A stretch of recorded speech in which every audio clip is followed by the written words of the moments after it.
Yeah, a lot of people are telling me that he's kind of crazy or kind of wild or whatever. I don't know. I saw all his fights. It just looks like he's pretty aggressive and mean guy, and he does what it takes to win. So I mean, I don't know.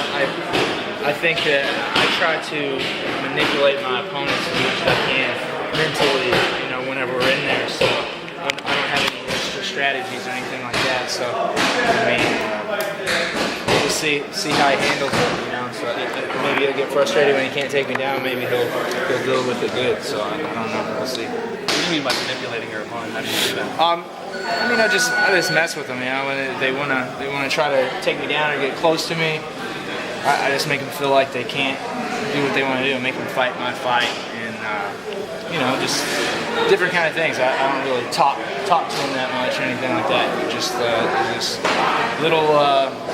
I don't know, little details. I can't really explain it, but it just comes from a lot of years of fighting, and you have a connection with your opponent whenever you're in there. So you learn how to deal in those situations and how to get the best of your opponent mentally. So you think stopping that takedown early on is key to sort of establishing your dominance? Yeah, I mean, any fight actually, stopping the takedown early on makes a big difference in the fight. But in this one, it can make a really, really, really big deal because whenever we're early in the fight and we're dry, he really needs to take me down right there. So I think he's going to be in a hurry too.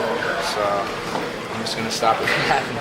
You get tired of facing wrestlers in the UFC? No. I mean, everybody's a wrestler pretty much. So almost every single person has the ability to take you down, and I prefer it. I mean, I feel like I'm probably one of the best strikers in the UFC, but I'm pretty well-rounded.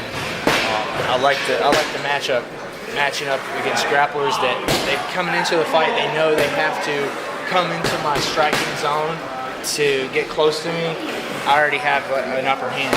They know that I hit hard and that I'm very versatile on my feet, so they have to get past that. So I already have an edge. They know if they're not able to get in there and make that kind of fight happen, that they're in for a long night. So I feel like I have an upper hand. So someone that would be trying to stand up with me and make me take them down would be a total shocker to me. You could do that.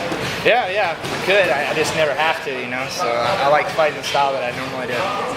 How was the time off for you? There was a little bit, obviously a lot less of a layoff before, considering the circumstances of the layoff last time. Are you back? Did this time ever work for you? Yeah, it worked perfect for me. I like the time that I took between the last two fights. Could have been a little bit faster, but it gave me a lot of time to work on some skills, work on my diet, my lifestyle, just balancing out everything, and got into a nice little groove. I didn't feel rushed to come into the next fight. I just had my latest child, my son, Eli, is 5 months old now, right after the last fight. So I took a little time off of that, recuperated, got back into training slowly, and I mean, to me, there's no need to fight any sooner than 5-6 months, apart. I like my life. I don't have to fight all the time. I'm not in a huge hurry. It gives me time to think about my opponent. It gives me time to spend time with my family and not be in the fight mode. And it's just when you have fights all the time, it takes up all of your life. I have a life besides this, so I enjoyed the time in between this one. What was it like when basically you almost didn't have a career because you had the eye injury? What was your mindset when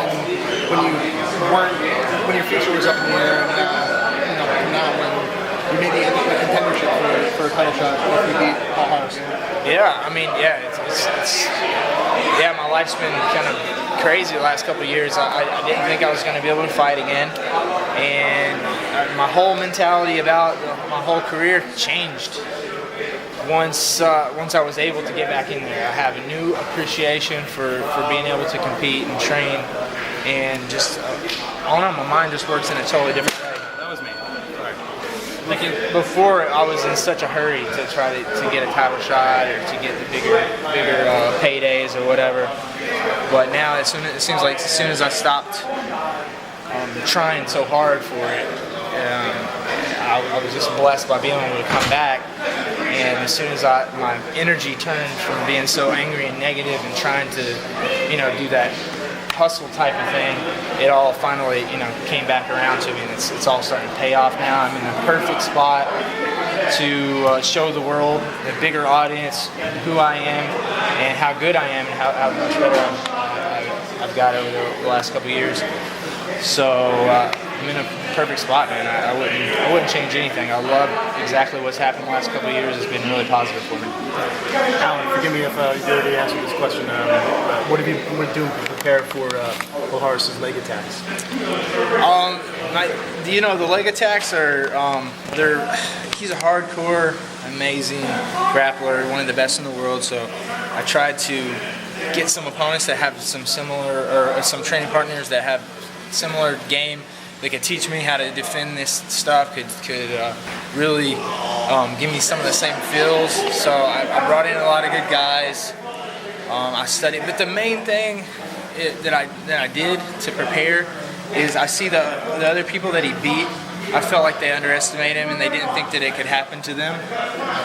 And that's a really bad mindset to go in. So I think that wasn't my problem going into this at all, but I tightened that up a little bit because I always have respect for my opponents, and I always realize that they could beat me at any time and anything could happen, win, lose, or draw. I just try to do my best and prepare myself the best. So in this fight, I just kind of tightened up my mental game and my urgency a little bit, and make sure that I'm really nervous and really scared of his leg locks, and that's going to help me in the fight. So letting a situation happen or being kind of lazy or something, that's how he's going to beat me. But as long as I'm on top of it, he's got to come close enough to hit me, then closer to grab me.